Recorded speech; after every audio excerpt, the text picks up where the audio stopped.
Jojo, if your spirit could see him now, would you feel regret? Until her final moment, she never imagined that the one who would step forward to protect her was the eighth prince, the man she had always overlooked. Yet he was no match for powerful forces. In the end, under the crown prince's command, the eighth prince lost his life, and the two of them met tragic ends filled with resentment and sorrow.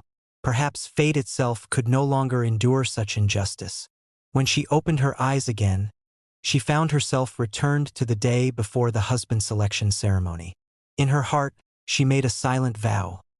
This time, she would make the crown prince pay dearly. The very first thing she changed was the core rule of the husband selection, the grand banquet mechanism.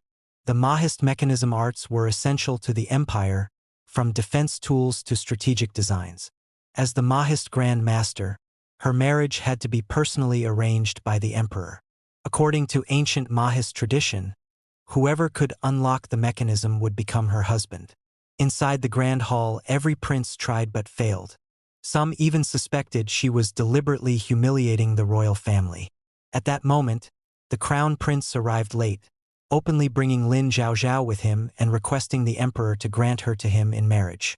The woman was stunned. This had never happened in her past life. Instantly, she realized the truth. The crown prince had also returned with memories of the past. Relying on that knowledge, he boldly insisted on marrying Zhaozhao and even arrogantly suggested that the woman herself could only be taken as a secondary companion. The emperor, well aware of the importance of the Mahist legacy, refused to offend her and rejected the request.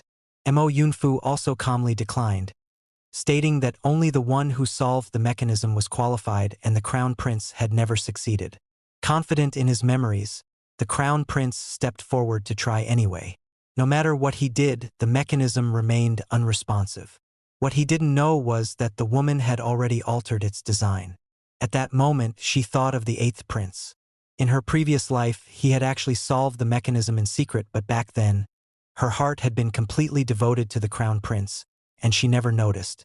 The emperor mentioned that the eighth prince, having returned from battle, spent his days lost in drink. Seizing the opportunity, the crown prince volunteered to lead a campaign in the northwest, publicly making a bold promise of responsibility. Despite the risks, the emperor agreed, granting his marriage request and planning the wedding before his departure. What the crown prince didn't realize was that his former success had relied heavily on the woman's quiet support as the Mahist Grand Master. After the court dismissed, the woman believed she would leave without choosing her destined partner. Unexpectedly, the eighth prince approached, sincerely wishing her happiness with the crown prince. She immediately knelt and requested marriage to the eighth prince instead. The emperor agreed on the spot. To keep her within the palace, he personally granted their union. Her wedding would take place on the same day as the crown prince's. Outside the hall, the crown prince waited confidently, believing she would choose him. He mocked her and spoke condescendingly, assuming she was merely playing games. She dismissed him without hesitation. Meanwhile, the eighth prince remained unaware that the marriage decree had already been issued. Hearing rumors and believing the woman he loved would marry the crown prince, he drowned his sorrow in wine, haunted by childhood memories of protecting her. Love and bitterness tangled in his heart. What he didn't know was that she had always believed the crown prince was the one who saved her long ago. That misunderstanding led her to personally craft a mechanism bird as a gift. Later, when an accident occurred involving it, the crown prince blamed her, while the other woman pretended innocence and spoke softly to shift responsibility. When the woman refused to apologize, the crown prince ordered her confined, believing she would eventually submit.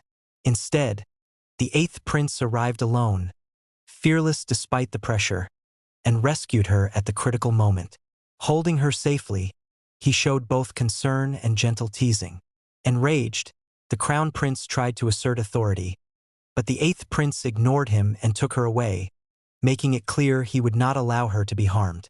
After escorting her home, the eighth prince said they should no longer meet, as she was soon to be married. She stopped him and told him that in 3 days at her wedding, she wanted him to come not as a guest, but to take her with him. On the wedding day, the crown prince arrived first, deliberately offering a modest procession to humiliate her and force her into submission. He demanded she kneel and apologize. She calmly replied that the one who should kneel was him. Just then, the eighth prince arrived. The truth was finally revealed. The man she was marrying was the eighth prince, Song Yun-chi, not the crown prince. As the crown prince tried to intervene, an imperial decree was presented.